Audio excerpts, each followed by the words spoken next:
But it's really interesting to see the implications and, and the adaptations of the general public trying to adhere to it and what their options are.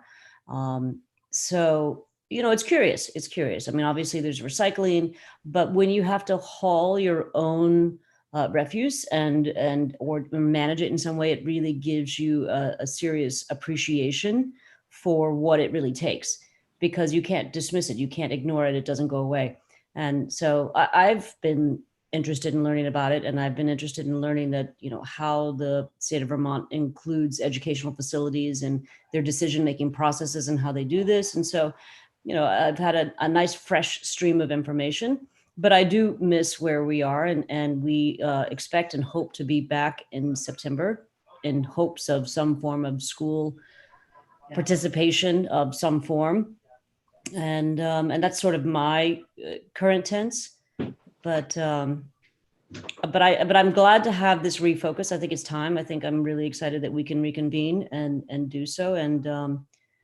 And I think that, like anything, this is hopefully an opportunity for change and improvement, because, who doesn't want in our world, in our circle, more bike lanes and more outdoor eating and, more public spaces and more thoroughfares between communities so that we can migrate without cars, because I think that those are really the things that we can hopefully push forward at this point in time.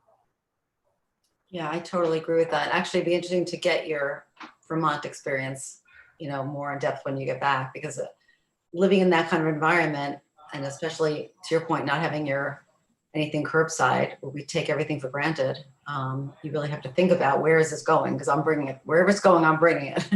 Whatever I bring home from what I purchase, I have to carry out myself, and I load it in the car, and you know what I mean? So it just puts a reality check on it, which is good. Yeah. And yeah, it's been, the only downside of this is that my son, we're considering a trip to Maine just to go hit some salt water for a weekend, just to try going somewhere else. But my son is completely spoiled because he thinks that biking and hiking and sailing and swimming and kayaking, and like, he thinks everybody does this every day, and he has no idea what the reality of majority of the people's summers are like. It's not like this at all. And so, my challenge is trying to gauge information and and still let kids be kids. Yeah. Okay, well, thank you. Okay, Martin, how about you? Other than your new hair. Other than my new hair, I've actually had this since Easter. I did this for my, I have a 6-year-old goddaughter, and we couldn't get together for Easter. We usually do a yearly Easter egg hunt. So it was my sort of homage, and everybody seems to like it so far, so it might stay for a while. We'll see. Yeah. I don't think Dave Finch. Except for David Finch, but he's not my audience. So. But a lot of interesting things have been happening at Save the Sound. Obviously, we've been on top of all the issues that have been happening since the pandemic has started. And actually, just to keep things short and sweet, one of the biggest things that we've sort of noticed and have had reported to us is all this PPE that people are just throwing everywhere. Masks, people come out of the grocery stores and just throw their mask on the parking lot and don't put it in a trash can, and a lot of it's ending up in the Sound, so that's a really big issue.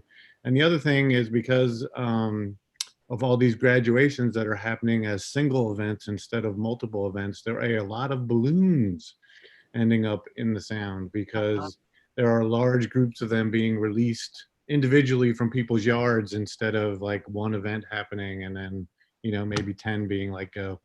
So balloons and PPE are our biggest enemy right now. But I'm Donald Trump, of course, with some of the things that he's doing with the administration.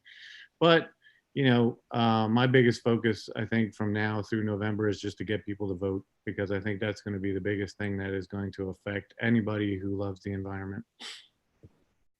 Amen. Okay. Daniel, wanna go? It seems like Groundhog Day around here. Every day is kind of the same. I do notice a lot bluer skies and a lot more wildlife just birds, chipmunks, which I never recall seeing that much, just locally. I've been kayaking out in the Sound, and that's been fun. And I'm immunocompromised, so I'm limited as to where I can go and wearing a mask. I've been wearing masks and using Purell for the last year or so. I was a little ahead of the curve with all of this, but so my world, I get out, but I don't get out that, I don't hook up with people that much because of my compromised immune system. But it's good. I have all three of my kids who are 23, 24, and 29 are home with us. So it's a little tight, a little too much togetherness sometimes, but it's better to have them here than where, out and not knowing where they are. So, but that's basically it. Okay, thank you. Hey, Renee.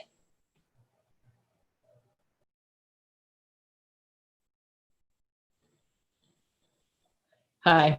Hi. I don't know how good my connection is, you guys, but I'm in Canada with a very not a great connection. So I won't talk long. And if I drop off, somebody else is going to have to take minutes. Okay. Okay. Got a deal.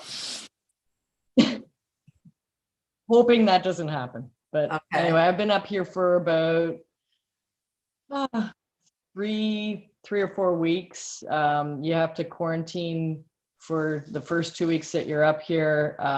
The government checks in on you. There's a $750,000 fine if they catch you breaking quarantine. So they're taking it pretty seriously. Yeah. So anyway, we're through with that, and I've gotten to visit with my mom and dad and my sisters and stuff. So it's been great. And we're up here for probably another 3 weeks before we head back.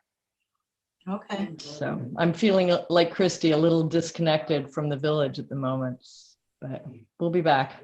Okay. You spelled Neil. Dave Friedman.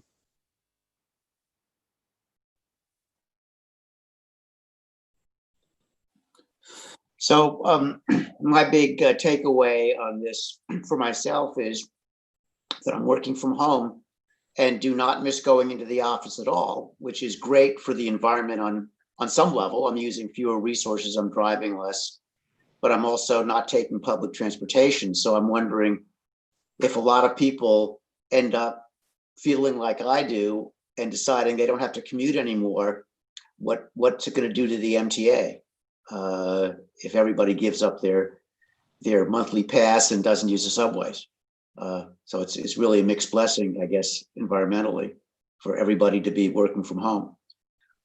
My big adventure was we decided we wanted to visit our son and daughter-in-law and grandchildren in Atlanta, and Delta no longer flies from White Plains Airport, so we drove 15 hours each way.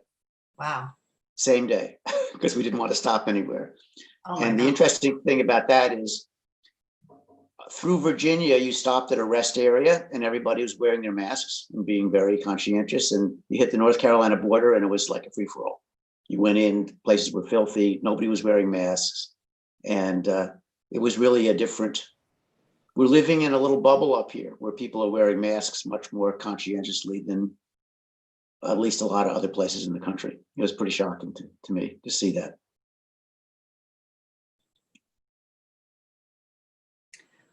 Oh, that's why this thing is not going away.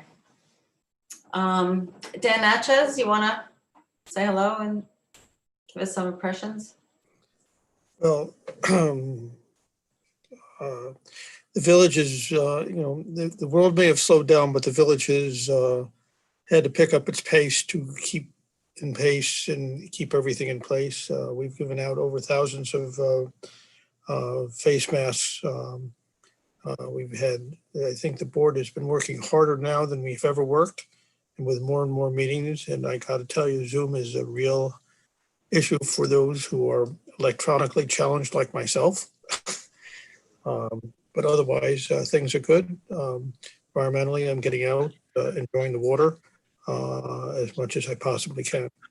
The village has a lot to offer. The parks are being constantly used. For the most part, they're being used in a socially acceptable manner. There are a few exceptions. You've done I think, a really great job in trying to open up in a way that is meaningful, and the staff deserves a lot of credit for the endless hours that they've had to put into accomplishing.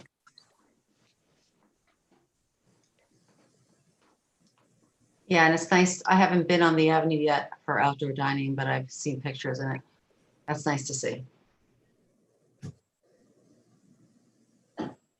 So whoever, oh, Dan Sarnoff, want to chime in here? Sure. As a village, so many of our services are, essential services. So for a lot of the staff, their jobs didn't change. I mean, we were still out there fixing potholes, collecting garbage, police, fire, code enforcement had to do a lot of new things over the last several months. But it's been nice to see the level of support that, all of the, especially the essential workers are seeing from the village. They've seen pictures that kids drew on garbage cans for the sanitation crews to see. So it's been an interesting couple of months. We had to, a lot of our, we all hate the term non-essential staff because in a local government, everyone is pretty much essential. We're all here to serve the residents. But we had to send the majority of our non-essential staff home, and we, over the course of a couple of weeks, were able to, our IT staff was pulled off a miracle and making a seamless transition, allowing people to work from home, fixing up laptops, Chromebooks, anything they can get their hands on, and allowing people to access all the village systems from their homes and get their work done. So it's been a interesting couple of months. Is the village office open now, or are you guys still working from home? No, all of the staff is back to work. The offices themselves are not open, but we have the option if we can schedule appointments with people. Haven't really done that yet, but the court offices are opening up on Tuesday the 28th for next Tuesday for arraignments, and we're going to be having a walkthrough to see how everything works. But the open meetings law has been temporarily suspended for the next month until August. So we're kind of using that as a guideline to talk about our opening. We also talked about the opening with Town of Mamaroneck and Village of Larchmont last week, possibly by Labor Day, but really can't make any guarantees at this point. Thank you. William, do you want to say anything tonight? I know you're new, but you're welcome to participate. Basically, I just want to say that, I look forward to working with you all in the village and, continuing the growth of the village through the comprehensive plan and, take it from there. So again, thank you and thank you for having me. Okay. And I think last but not least, Robert. Hi, everyone. Again, sorry that you can't see me, but my computer doesn't have a camera. You can all hear me though, right? Yes, we can. So for those of you who don't know me, I'm a resident of the village, and I moved here about 2 years ago. And shortly after moving here, I joined in a volunteer, just like all of you, the Environment Committee, and got to know Ellen and the various Davids, and really enjoyed a lot of the work that this group does. And then I joined also the village's new ad hoc communications committee along with Martin Hain and some other folks. And through that work, a small little part-time position was crafted that I applied for and got to be the village's public information officer. And I started this job in January of this year. And it was, kind of a nice little thing, write little press releases. We were getting ourselves ready for the US Golf Open that was supposed to happen in June. And I was getting a brochure ready to talk about the inundation of golf fans that were going to be coming here. And then all of a sudden, late February, March comes around and whoop, the whole thing kind of came to a standstill. And let me see if I can share my screen here.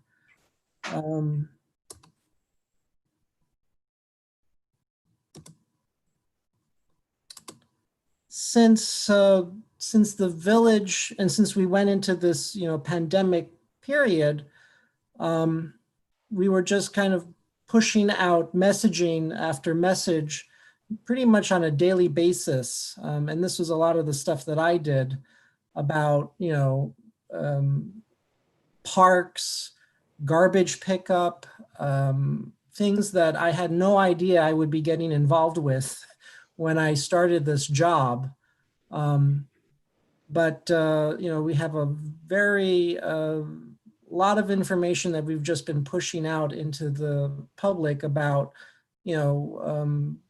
things regarding the Stephen E. Johnston beach and, usage of the playgrounds, and when the playgrounds were closed, the playgrounds are back to being open now. And just a lot of material that was going out there, things about from Community Resource Center, things about food pantry and providing food to our neighbors who needed assistance.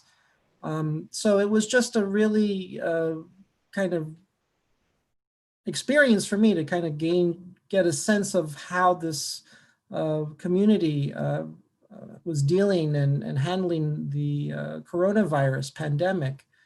So if you get a chance, by all means, I encourage folks to check out the village's website. Go to, Village of Mamaroneck and go to the COVID-19 section, and you can see really like a lot of the stuff that our village has been working on and sharing with its residents. So in a nutshell, that's kind of what I've been up to for the past couple of months. Personally, our home yard has never been so well pruned. I wouldn't go as far as to say that we're great gardeners, but we're certainly learning, and it's really been a great experience going out there with my wife and our little daughter and learning about all the different plants and learning how to prune, which has been good. So. Thank you, Robert. Actually, that all looks great. And I confess I haven't really been actively using the village website, but I will definitely visit more. I don't know that I knew all that was there. So that's good to know. I'm just curious, is the village tracking the number of cases of coronavirus? Is that something that we would find on the website? Dan will probably want to chime in on that piece. Yeah, we get information from Westchester County. They get it from New York State. We are not the public health mechanism that tracks this type of information. It's really the State Department of Health and the County Department of Health. They'll give us information. There's been information that's been posted in the Journal News dealing with raw totals. I know that I think, if not the last meeting, the meeting before that, County Executive Latimer came on to the meeting and talked a bit about it. I think he said at that point there were something like 12 active cases in the community. But that's the type of information we have. We really don't get involved with the public health aspect of it, because that's not our, we don't have the staff to do that. All right, well, thank you, everybody. I think it just was good to hear from everyone, and it's been a while. But I'll just sort of go into the agenda for now in no particular order. I got a few requests for the agenda, but mostly it's stuff that's coming from the collaborative, which I'll get into. But I guess the first up is to get an update on the mosquito program And I know on the website, there was a post from June 8th, sort of at the beginning of the season. So maybe Dan, you could just share a little bit about, I know anecdotally, I hadn't had any bites until last night. So that's been all personal experience. So, and I will admit, I'm not actively involved in the program, but I've been getting emails the last several weeks. It seems to be a good year in terms of the mosquito population not being that large, not being that aggressive. We haven't had to use the fogging machine at all this year so far. The landing counts seem to be pretty low, relatively, 1 to 2 per minute. I think I may have forwarded an email from some information from Dave Ballone, who's our applicator, and Mr. Ninavaji, who is our consultant. He used to run the Nassau County Mosquito Control Program. So he has a wide breadth of experience. I think today all we've used so far is the Vectovac G, which is a low impact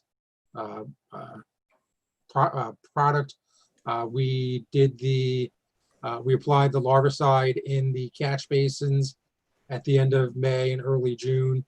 Like I said, all the evidence I've seen so far seems to indicate that it's a pretty calm year for the mosquitoes. And after the experience we had 2 years ago, it's nice to see a couple of good years in a row where it doesn't seem to be a major issue. I haven't heard anything about West Nile in Westchester. I don't know if anybody, maybe it's gotten just crowded out by other news, but I haven't heard anything about that, which is good. Yeah, I haven't heard anything about that either. If there's anything, again, the County Department of Health will notify us if anyone tests positive for West Nile. Yes, that sounds good. So there's been no spraying, you're saying? None as of yet. And based on, I think I sent you the email from Mr. Ninavaji Yeah. about, I had a request from someone from Soundview, and he did a follow-up inspection and said, it really doesn't seem like there's much of an issue, and maybe with any luck we may not have to fog this year, but it's like I said, every data point seems to indicate that we're in a good position. Dave Freeman, I know this is an issue of particular interest to you. Do you have anything you want to ask or add? No, I concur that it hasn't been a bad season for mosquitoes, but I think the fact that we are staying on top of it and sending around information to the community. I got a flyer at the beginning of the mosquito season, and I think we're way ahead of where we were a couple of years ago in terms of our preparedness and our communication, which is a good thing.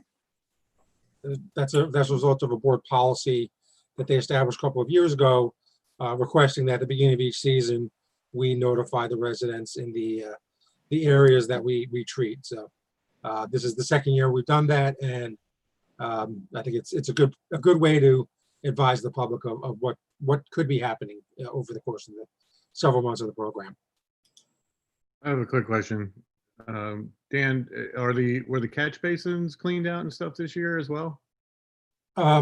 So yes, the catch basin, we do clean catch basins. We didn't clean every catch basin this year, but we did apply the larvicide in all the catch basins. Is that the question you're asking? This is Dan Natchez. We have a very aggressive program of cleaning the catch basins. We did a lot last year. We did a lot this spring. Each catch basin that's been cleaned, has been treated with larvicide, and that has helped dramatically in keeping the mosquito population down. The weather, the lack of rain, which has not been good for basically the shrubs and many parts of the environment, has been great for the mosquito population not populating. A lot of the bird baths, et cetera, have been dry. People have, been very careful about this. So it's been very, very helpful. Yeah, that's why I asked, because last year I believe Jerry was the first year Jerry really went after the catch basins, and I do think it's really made a difference this year. Yeah, we bought a new piece of equipment to help on that, and that's being done quite aggressively. And all of them will have been cleaned, I believe, in 2 more years. I don't remember the number, but there are over 1,000, I believe, catch basins. I don't remember what the number is in the village. No, it's approximately, I think you're right, about 1,000 or 1,100, give or take. Yeah, so it's a lot of catch basins. So the ones that continue to get filled up get cleaned more often. The others are being cleaned on, and it's being tracked and monitored, which is important, which was not done before.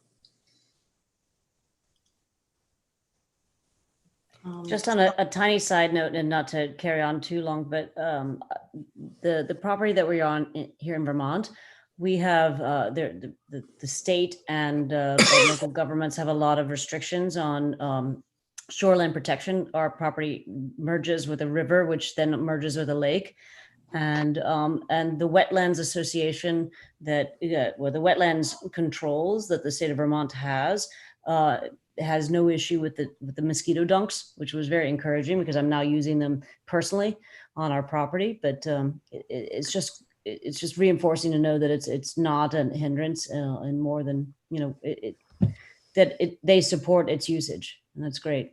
But I think the catch basins also are essential. Okay, thank you. Just trying to find my. Okay. All right, well, thank you for that update.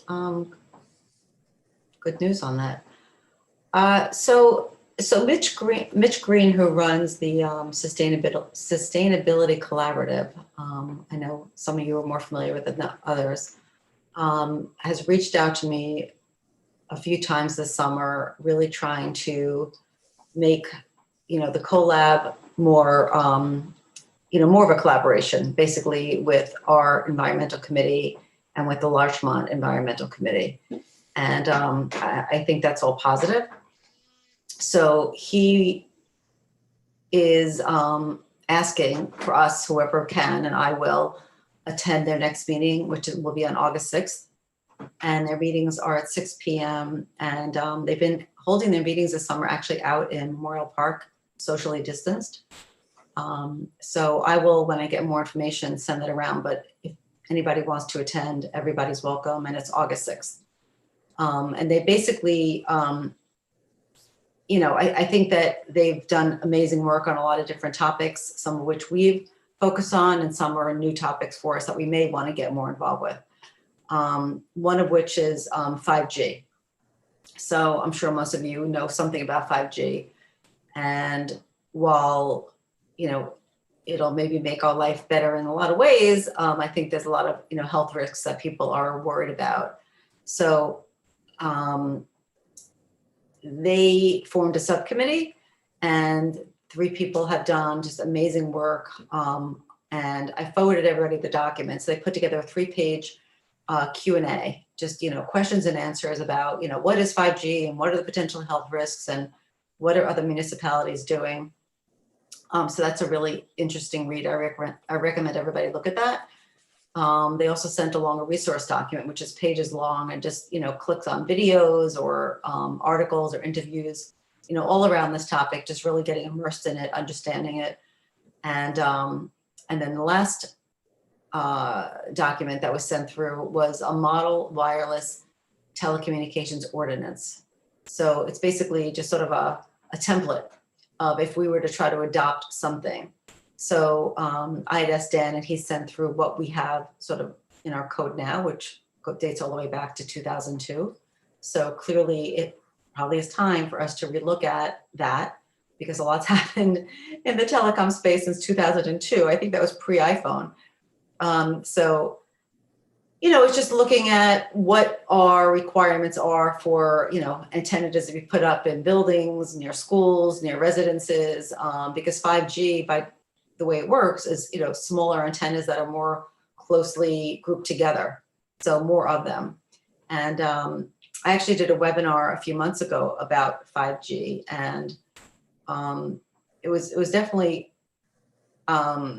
enlightening and concerning, I have to say.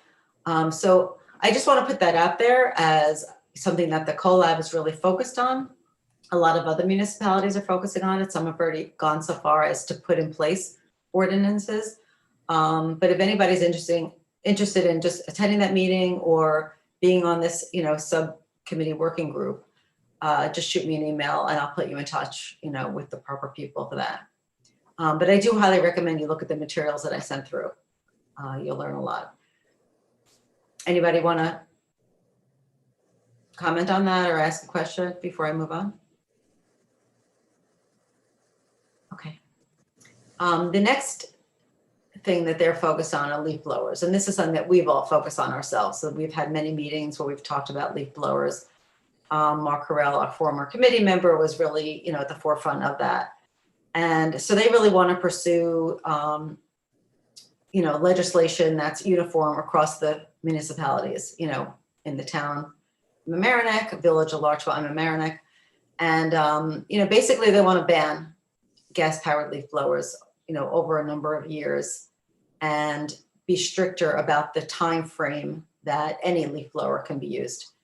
And I have to admit this topic wasn't really always of utmost importance to me, but now being home, I realize that it is really an intrusion. They're very noisy and it's all times of day and at times a year that you sort of question, like, why is this really necessary? So that is something that I think that we should, as a committee, when the time comes, be willing to put our names on, an ordinance that's consistent across. Because I think that what I think is really important about that is that a lot of the landscapers, they don't know where they are. They don't mind the village, or mind the town. They just work in a certain zone, right, in a certain region of Westchester. They're not thinking, oh no, I'm in the village now. This is the ordinance here. I don't think that they're thinking about that. So if Dan, go. Yeah, for the members of the committee, I just want to let them know what our local law is. Okay. We prohibit the use of gas-powered and electric blowers from, I believe it's May 15th through September 15th. So that's what it is in the Village of Mamaroneck. I think it might vary in the town and Larchmont. Right, and I don't think that anybody as of today is completely banning gas powered, but that's the direction that I know the collaborative is headed in. And I know it would present a possible hardship to some maybe smaller landscapers, but I would support that, as a phase in. Are you guys raising your hands to show support, or do you want to say something? Go ahead, Martin. So, I've been on this committee for a while, and this has been a topic that we've talked to ad nauseum for years Yeah. and years. I think we're all sort of like behind this thing, and making the laws better is great and all that kind of stuff. I still believe that our main issue is not the law itself; it's the enforcement. And and just for example, just last week we had a landscapers next door to our house, and louder than probably the loudest leaf blower I've ever heard this guy had strapped to his back. And my wife was out there screaming at the top of her lungs, trying to get the guy's attention to tell him that you're not allowed to use one, and eventually got his attention, only for him to say, yeah, I know we're not allowed to use them. I'm just going to use it quick, and then I'll be out of here. And, that's the situation most of the time, is that they're not using it for a long period of time, but they're still using it, and not long enough for us to call the cops and get a cop come out and write a ticket and do whatever. So how do we combat the enforcement issue? I think that's the bigger problem for us than the wording of the law. So that's my 2 cents. Okay. Dave Styler, did you want to? Dave, unmute. Oh, okay. I was saying, Christy, go ahead, but I unmuted. I just don't, enforcement is one thing. And again, I'm not there, but I can tell you, I can barely have conversations with people in the community because they can't go outside for very long, because at some point a leaf blower will be in the background or a maintenance crew. But can we also, let's focus on adherence to the law, but it's also like, I think we need some community education. This is completely unnecessary. And I think people will start be paying attention because they're now home all the time in the same way that you are. And you're sensing it's like intense. It's on your head and it's nonstop. Maybe, maybe now's the time to take this opportunity to say, this is completely unnecessary. I think unfortunately, a lot of homeowners rather than use it, even if it's during the time it's not allowed, just to have everything manicured. So I think enforcement is right. It's like you have to be, as a person who sees it, there has to be some way of some enforcement. I don't know. Can we report it afterwards, and where something will be done after the fact without the police coming? I don't think we can rely on homeowners. I mean, There has to be a way to report it with like a video, like you can video somebody doing something. Exactly. Report it and then still have them be held accountable in some way, shape or form. Yeah. can I just, sorry, go ahead. Yeah, I think, you know, after Jerry made that robocall up, I think it actually helped. And I think it would be a really good idea if Jerry kept doing it through the season, just to remind everybody. I thought that it diminished a little bit, that, I mean, they're still doing a little cheating, but it's just not, you know, I'm sure like what Martin said, you know, it happens still where you have these oafs who are doing it. But I think it's a little better this year. And I think, you know, I was reading the memo from the collaborative, and, you know, their whole thing, Martin, also is, you know, what do you do for the enforcement? They're thinking, if you read the memo, that you find I don't know how this could actually be done. I don't think that's the best thing, but you find the landscaper and you find the homeowner. But first, the homeowner gets a warning first instead of a fine, but the landscaper gets it. But, you know, and maybe David Freeman could talk about that as like, is this legal, all this stuff? But, you know, I think that we've never really had a dollar figure.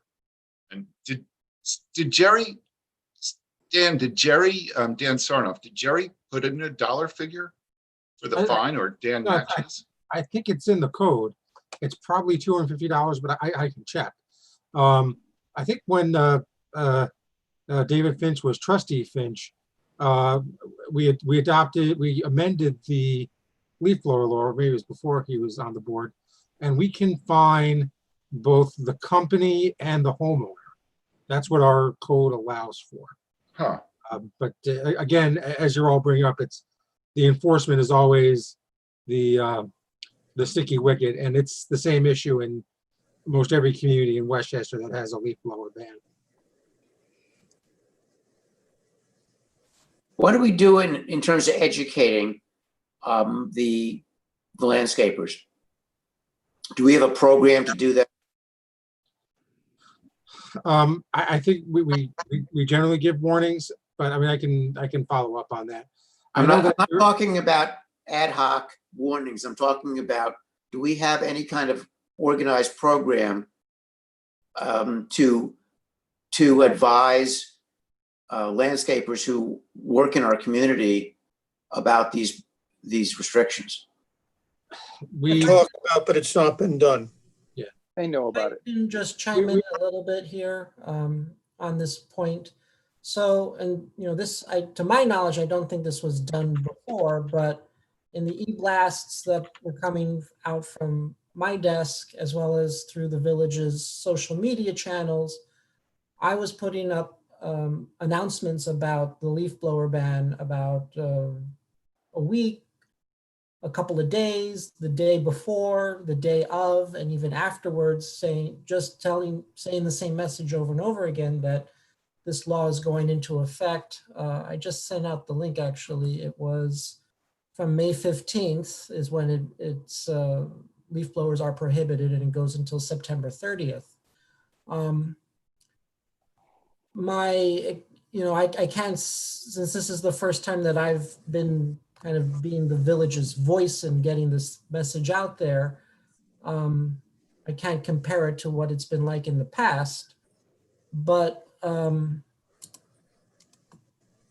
I know that there were a lot of unpleasant, unnice things that were said when, I shared that post on various social media groups. People are upset about it. It does certainly cause for a lot of anger. I think I'll leave it at there. Can I just ask what the motive of anger is? Is it because I don't want someone to tell me what to do? I don't want someone to mess with my business. I don't want someone to tell me how I should control my yard? Yeah. Would all of the above? Yeah. Dave Finch? Two comments. One that's come to my mind as we've been talking about the defunding the police made me think about whether asking our police to enforce this is an appropriate role of our police force. That's a conceptual thing. They're serve and protect.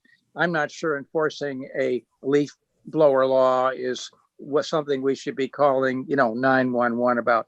That's just something that's very topical, and I was questioning it. The more specific one is, I heard the question a couple of times, why is it necessary? In June, on my 100-foot long gravel driveway, I have a catalpa tree. And if you are blessed with a catalpa tree, you will know that in June, it drops a ton of very beautiful orchid-like blossoms underneath it that cannot be left till September. They will destroy the integrity of my gravel driveway. I must blow them off before they die and clump. Have to do it. So I know my neighbors. I'm not going to rat on them. They're not going to rat on me. And so I can blow them off. But I sort of feel a guilty pang, but I have no alternative. Yes, it's corded electric. It's quite quiet. But the question was said, why is it necessary? For this one homeowner in a very limited circumstance, it's absolutely necessary. Dan?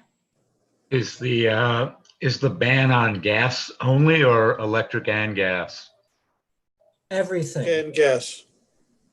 Gas, electric, the type of leaf blower that sucks in the leaves. But the collaborative or the agenda that was sent out about leaf blowers, wasn't that just, was it for gas only? They were saying that electric was fine. They were sort of proposing for electric, right? Well, what they're saying is that there will always be a period of time Right. during the summer months where you won't have any leaf blowers. Got it. But that when leaf blower use is permitted, it would need to be electric because they want to ban gas altogether because it's a horrible pollutant. Right. No. I mean, Dave Finch, I have a similar situation where I have a neighbor's tree that overhangs my deck.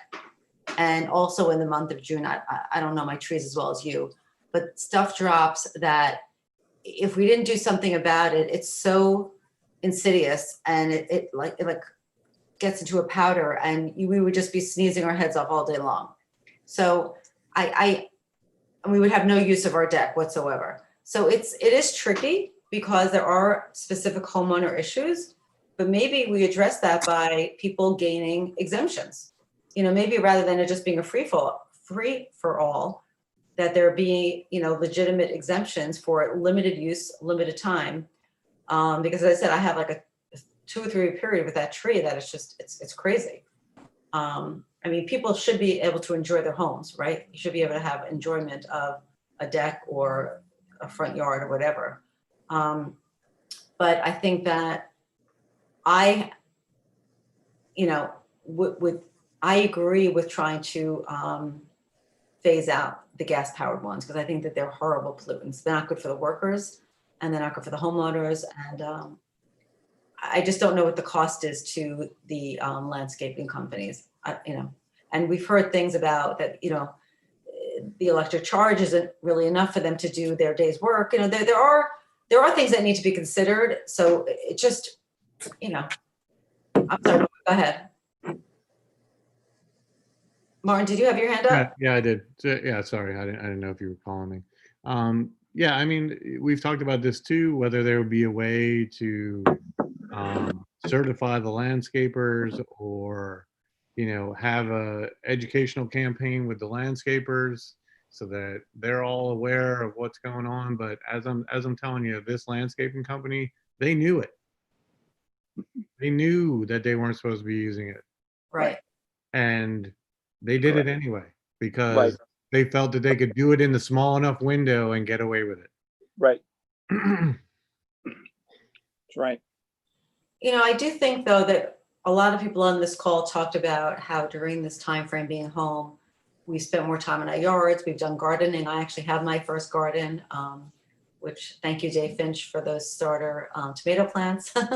And I little did I know I have a green thumb. I've had most gorgeous zucchinis this summer. So I feel like this could be a time where people will assess maybe how do I need to do that? Or, are there different ways that I could do lawn care that are healthier, that are less, lower maintenance? It could be a good time for education, because I agree. I don't really love the idea of police knocking at your door and giving out, fines. That's not something that I really would be so much in favor of. Tim, you want to add something?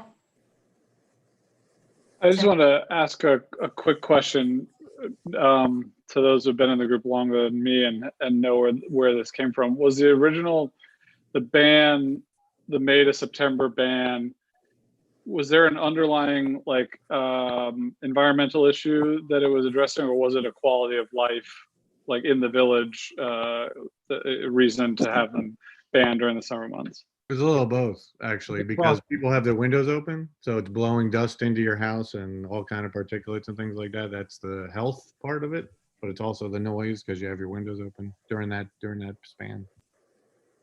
Yeah, the main one that I was aware of course, is the dust and the nature of the terrible stuff that's in that dust.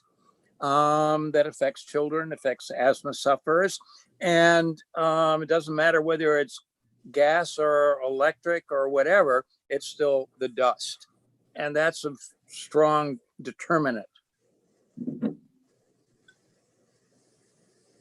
Got it. Yeah, I would just say from my own personal experience too, I get that reasoning in the summer months and support that too. I would definitely be in support also of a broader ban on all gasoline equipment. Spent Saturday morning with 2-stroke exhaust blown into my bedroom with my 3-month-old, from somebody who, our neighbor needed to run the hedge trimmer, at 8:30 in the morning on a Saturday. So, and I also don't buy the idea that electric equipment isn't up to snuff for somebody to be running professional equipment too. So just would voice my support of that. Yeah, as a new parent, I'm sure you're hypersensitive to all that stuff right now. And Yeah. And it's a dense, I'm near the village, so it's still pretty dense. So when somebody's doing that, that is, or we're close proximity, right? So that hedge is literally 3-4 feet from our house too. So it's not a big palatial estate where there isn't much effect on the community around it. Okay. All right. So more to come on that, but as I said, I think that we should just be ready to, work with the collaborative on that. And if anybody wants to have a seat at the table, again, I would suggest trying to attend the August 6th meeting and getting more plugged in to the collaborative, which I'm happy to help guide that if you need my help with that.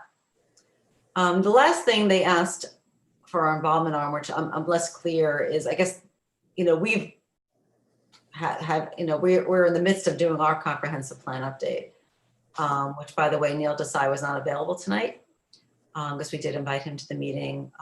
So for Tim and Dan, you may not even know this, but the village is in the midst of doing the comprehensive plan update, which is done every, I think, 5 or 10 years, maybe 10 years, Dan.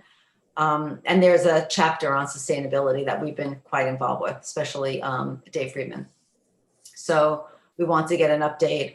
The bottom line is I don't think much has happened in the last few months, but there will be another round of it, and we will see the next draft shortly, and we'll have be asked for our comments on that when that comes out.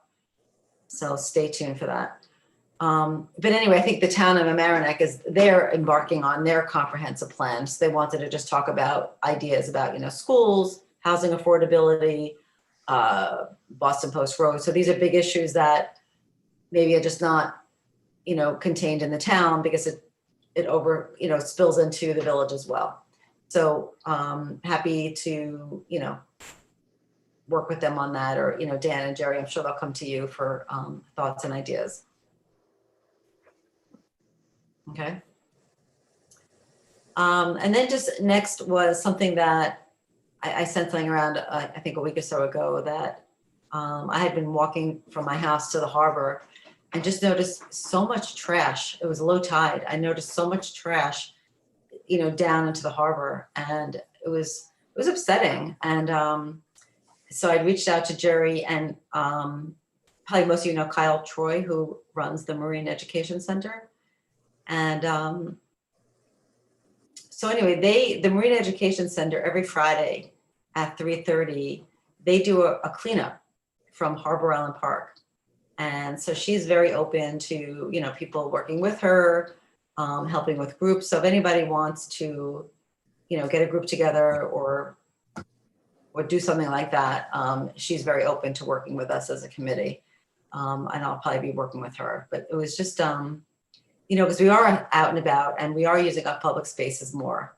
And it just was upsetting to me that people are just throwing trash in the harbor or even along the grassy path when you're walking along Boston Post Road. You know, there's a patch of grass. Just, there was so much trash. It was bothered me. Hey, Dave. Hi, I'd say, you know, a lot of people are coming up here just to escape from the city, escape from, you know, their homes, and they're not they're not really necessarily natives here, or, you know, I do think so. And I was telling you about my marshlands experience where it was really trashed out. Trails were sort of really degraded, and, you know, and there are a lot of PPEs, as Martin said earlier, you know, like just all over the place, gloves and masks. In fact, they're on the streets around Ryeneck, where I am, you know, you just see them.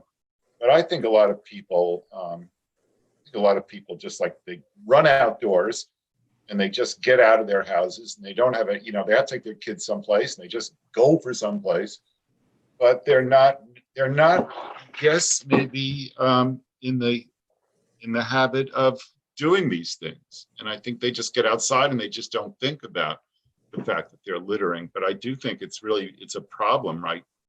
Biggest problem I've ever seen here. Trash. It is. I mean, I was sort of like starting to think, like, do we have enough trash bins for people to put their trash in? I mean, why are people just throwing stuff on the floor? I don't know. Those are slobs. I mean, the fact that, you know, they're doing a cleanup weekly at the harbor, and yet there was still so much trash. Yeah, one project that I'm actually trying to get off the ground, and I'm in the very early stages of it, is trying to figure out how to get us one of those things that's in the Baltimore Harbor that actually collects trash off of the river and out of the water itself. That could be put at Boston Post Road where the Mamaroneck River comes out, and it basically just skims the top of the water and takes the trash off. So that's one of the projects that I'm hoping to get initiated here in the village, but it's a long way off. Oh, well, that would be nice. Thank you for doing that. Yeah. Dan, did you want to comment? No, I'm good. Oh, okay. I thought I saw you raise your hand. Dave Finch? Yeah, I think Martin was raising a question that was in my mind, is do we know how much of this trash, proportions or anything, are coming in through the storm drains and the rivers, and how much of it is local to the harbor? Because obviously how you treat it, how you find it, knowing that makes a difference. If you can collect it as it comes out the storm drains or down through the river, It's different from if it's coming in through the tidal movement. And I just wondered if we even know. Just to throw this out, because I've had some prior conversations, and Martin, you probably know a lot more about this, but my understanding is that Kyle has been documenting heavy rains means more trash, and same with the harbor master. They can't keep up with the amount that basically comes down the river. Now, the Long Island Sound, of course, there's balloons, a go-go on any normal year, and this is an abnormal year, so I can imagine you're seeing so many more, but they're so upsetting because they don't go away. But I think the real focus is down the river. I don't, we get what we get from Long Island, but I think a lot of it comes from the river specific. That's my 2 cents, but that's also what I've heard, but I'd love some reinforcement. It does, because it comes from all the way upstream. So, every community is basically washing their stuff off of the street into the storm drains and into the waterways, and then it all ends up in the Sound eventually.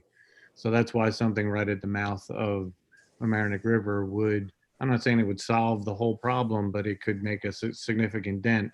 And if you look at these things, especially the one in Baltimore Harbor, it collects more than you would think, because, we see what actually sticks, but we don't see everything that goes out all the way out into the middle of the Sound. But And small particulates. Yeah, small particulates, but also like bottles and different things like that. Like the only thing we see is what sticks to the shore, like what Ellen was saying, like you see what's along the edge of the thing, but I guarantee you that 10 times more of trash went straight out to the Sound and is now in the gyre in the middle of the ocean. Yeah, and just for perspective again, the East Basin, where the Mamaroneck River, drains to, the Sheldrake drains to, a lot of Rhinebeck drains to. It's a 30 square mile watershed that's draining to that location. It's a huge, huge area, all the way up to the county airport. So just to give you some idea of how large it actually is. Right, exactly. Thanks, Dan. Martin, are you communicating with Save the Sound or any of the other people who are monitoring other trash inputs into the Sound? I actually work for Save the Sound. So yes. So yes, that's what I was saying. We're on top of it, and it's one of the projects that I'm trying to get funding for and get a grant written for and get it off the ground. But again, it's hard to get all those resources together. Director I've talked to them, Director Shipyards, they've actually offered to help fabricate. But again, it's getting all the funding together because it's not cheap to make the thing, and then somebody has to maintain it. So then an agreement's going to have to be worked out with the village, and there's a lot of things. So, but it's one of my dreams because I live right here on the Mamaroneck River, so I watch stuff flow by all the time. So. Well, how did Baltimore go about getting that? Same kind of thing. It was a community group got interested and they got funding for it, and then some guys built it using plans that I think the 4Ocean group, which are the ones that do those bracelets from the found plastic stuff. Yeah. Yeah, I think they're the ones that pioneered this kind of technology. Don't quote me on that. I could be wrong, but yeah, I invite you all to look into it because it's like a little conveyor belt that sort of sits just below the surface of the water. I mean, if you could send us a link, I mean, maybe we could do some fundraising. I mean, I think that sounds great. Sure, definitely. Okay. More the merrier. And just to throw one more random thing out, TerraCycle, them. A long time ago, back in the day, they have funding and resources for shoreline clearing. It might be worth just checking with them what's going on. I know they're getting more and more active and more opportunities. There's money available through them for shoreline specific protections.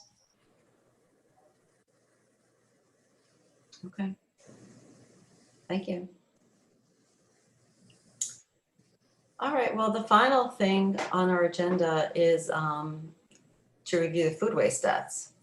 So Robert put together this chart. Robert, are you able to put up the chart?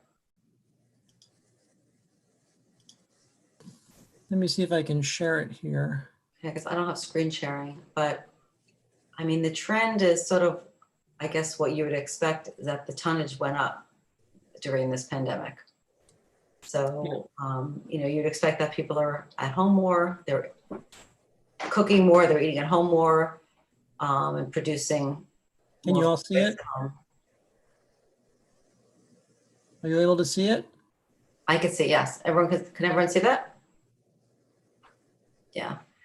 So, I mean, June, actually, we reached the highest level of about 5.6 tons of food waste collected, which is great. So the yellow line is the second year of operation of this program compared to the first year in the blue line. So you see the program is obviously, you know, taken off year over year, but it's also, we've had a bump up given the stay at home. And one thing I'm curious about, but I reached out to Tony and the DPW, I didn't get an answer, is, I mean, my guess is that it's existing users of the program who would just have more food waste from being at home versus new people using the program. I don't know how many new people have come into the program in the past, you know, 3 or 4 months. I mean, we haven't done any, obviously, we haven't been able to, you know, do any events, be it, there's no farmer's market, there's no way for us to be out there selling. I don't know how many people on their own go into the DPW or through the website or whatever, get their own kits. But it'd be interesting to just know if there is additional adoption of the program, if it's all just existing users. But, you know, regardless, it's good to see that there's more use of the program. Do we have any idea of how much money this is either saving net or costing the village to have this program versus having this waste disposed of in the old way, which is in the garbage? I don't know that answer. Dan, do you have any idea? I don't know the answer. I could imagine putting together a formula to try and figure it out. Yeah, you know, before the pandemic, my recollection was that Westchester County was going to start paying for the carting up to Ulster. So for us, it would be sort of a, you know, we would be, that would be a benefit. But I don't know if that ever happened. I mean, I remember going to a meeting at the county center about that. I think it must have been January, February, where they were talking about providing the carting for each individual municipality. And the reason for that is because obviously, you know, places like Scarsdale and Rye and Mamaroneck, Larchmont, we're all doing this, but there's, you know, lower income areas that just couldn't afford it. And he wanted it to be, you know, across the board for Westchester to be having, you know, food waste disposal. So I don't know if that ever happened. Is that an inquiry somebody could make with George Latimer's office to see where that's? I could try to find out about that. I had forgotten about it, frankly, until we were just talking about it now.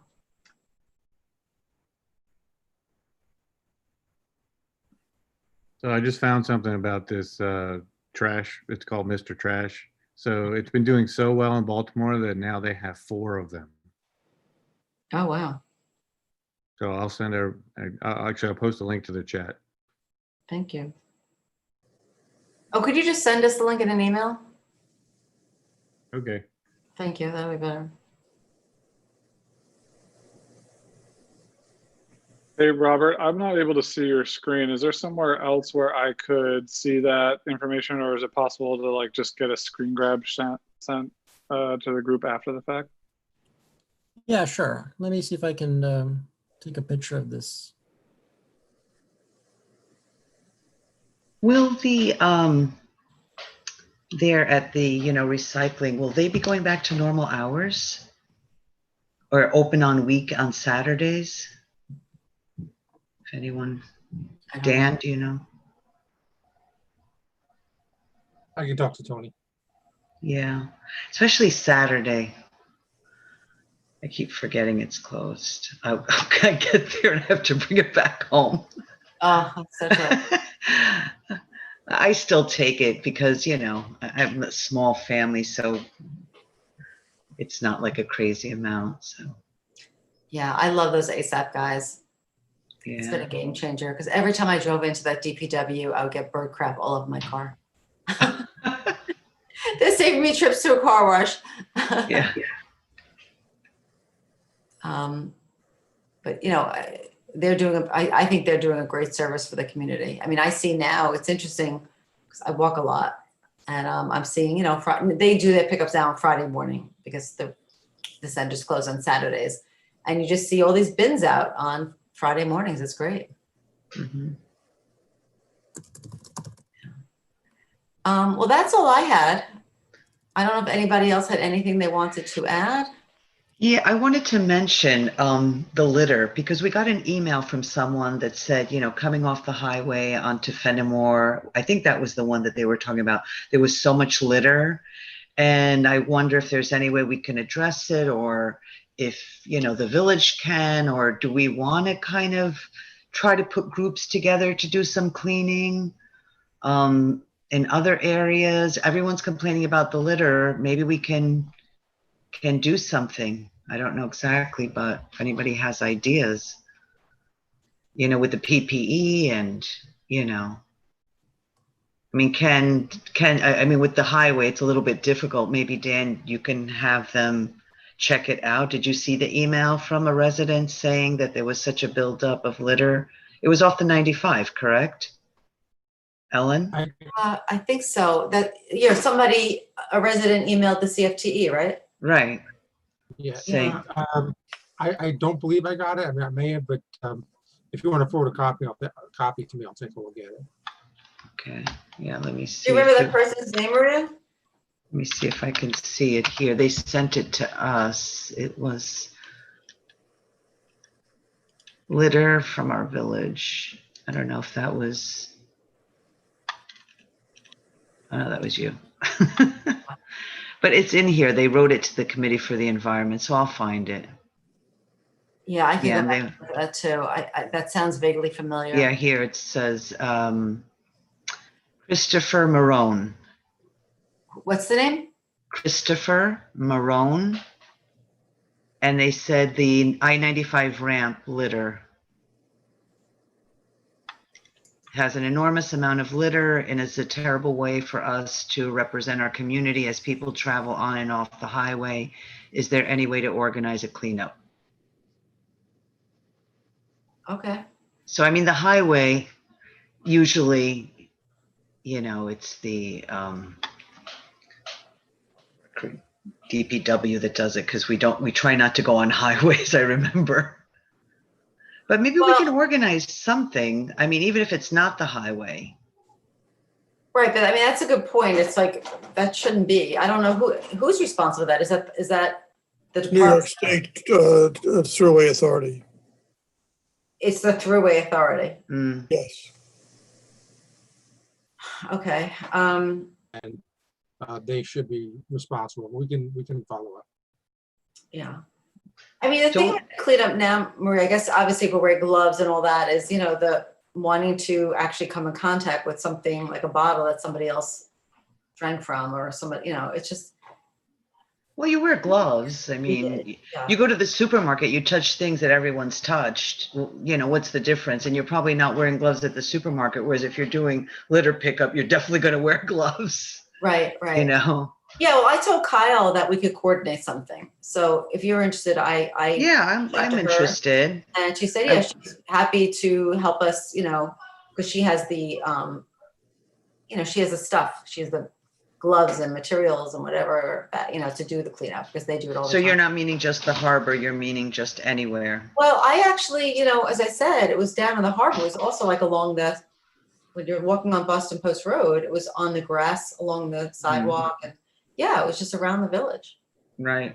And I guess it is because more people are coming up and people are using outdoor space. And I know that, you know, baseball games are now back. in full Maybe swing. we can, everybody likes to walk. You walk a lot. I like to walk. We can form a walking group that is equipped to pick up litter. Yeah, let's do it. I love it. I'll do it. Okay, let's do it. Yeah, I'll get other friends, you get people, and we'll just, yeah, do it together. You know, you need a bag, gloves, a mask. Right. You know, whatever we can do, it's something. It's something, absolutely. Yeah. Before we go, I just want to deal with one sort of annoying housekeeping issue, which is that Tim and Dan, I don't know what it's going to take for you guys to get into our email group. I don't know how many more requests I can put in, but what is going on with that? I mean, I'm getting some of them, and I get them from you, some of them from you, but Well, because what happens is when every time I'm told it's resolved, I'm told it's fixed, I send it to the CFT. Robert, is this something that you can, You and Tim. this is Dan Natchez. Robert, is that something that you can handle with Sally? Yeah, let me talk with Cliff. I don't have access to the email listservs for those sorts of things. Okay, let's see if we can follow up on that, okay? And Dan, you get the CFT emails, right? I So believe. Dan Natchez. Yes. Okay, so I mean, I just can't always remember to send it to you guys separately, but to have a functioning group, we need everybody in that I email. understand, but if Robert can talk with, Cliff and Sally and get it straightened out, I think that it's not a big deal to do. Okay, I'll look into it and try to get to the bottom of it. Thank you very much. thank you. So any last comments from anybody? No. Dan, would you mind letting us know what the highway department says? If that's something like that they'll take care of, I don't know how it works. I'm just curious. It might be something we'll just have to report to the state authority, but I'll find out and I'll let you know. Okay, thank you. Thank you. I don't know if folks might have seen the email that I sent, but there were two items on there that I thought might be of interest to folks in this group. With everyone doing gardening, State Senator Shelley Mayer is having like a photo contest where you can submit pictures of your garden, and you could win having a dinner with her in a local restaurant. There's information about that on our website. And then also, I think at the upcoming August Board of Trustee meetings, the first one, there's going to be a presentation made by Sustainability Westchester about, I think it's the energy program that the village is part of.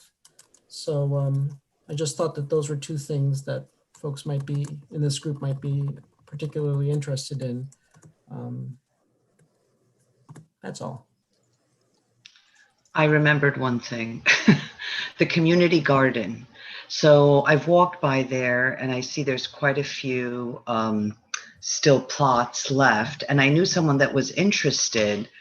Who's in charge of that? How do they get a key so that they're able to participate? That's done through the manager's office. So it's been a while. I was never that involved with, but I think there's an application for the plots. I know that we had some interest from non-residents and we declined. Yeah, this is from a resident, and she was very interested. And she has a house, but I think that it's just a nice idea because she's always walking. And it's something for her to do just to get out of the house and not do it in her backyard. So can you send me the application? Who would I contact? I'll follow up on that. I'm out of the office tomorrow. I'll follow up on Thursday. Put it on your list, your long list, Dan. Thank you. Thank you. Just going back to the highway, what was the agency that's responsible for that? New York State Thruway Authority. Oh, thank you. I'm just responding to that person since we never did. Oh, good. I appreciate you, They were out this morning trimming trees going from Mamaroneck Avenue on that entryway up onto 95 going south. So they do maintain something. Right. Okay. All right, well, I guess, motion to adjourn the meeting. And everyone enjoy the rest of your summer. I guess we could see each other back in August. Martin, did you want to say something? Yeah, we usually don't have a meeting in August, so that's why that was gonna be my question. Okay, well, Are we having one? I mean, we usually don't, but we hadn't had one in 4 months, but, you know, We can be anywhere. Everyone used to go away. Now we have Zoom. Yeah, I'm just saying all the other committee meetings for the village are, Yeah. they don't have a meeting during August. So we'll ask Sally. Well, I'm happy to reconvene for a social then. Yeah, I am too. I'm just bringing that up that we everything else is closed down for August. okay.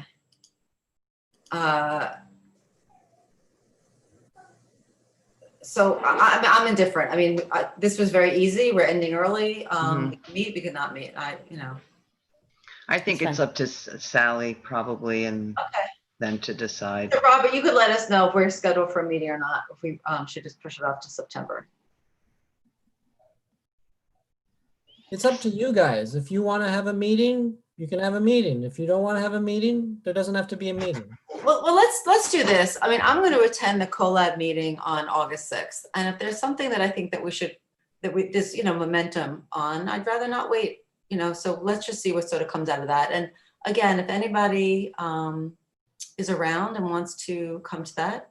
I'm going to plan on going. Yeah, I mean, it sounds nice. It's, at the park, it's socially distant, we'll see people. And it's a great group of really just dedicated, smart people. So if anybody has not been to a CoLab meeting, I highly recommend it. Great. Thanks for letting us know. Okay. All right. Thanks, everyone. As I All see- right, everybody. Stay well. All right. Bye. Great to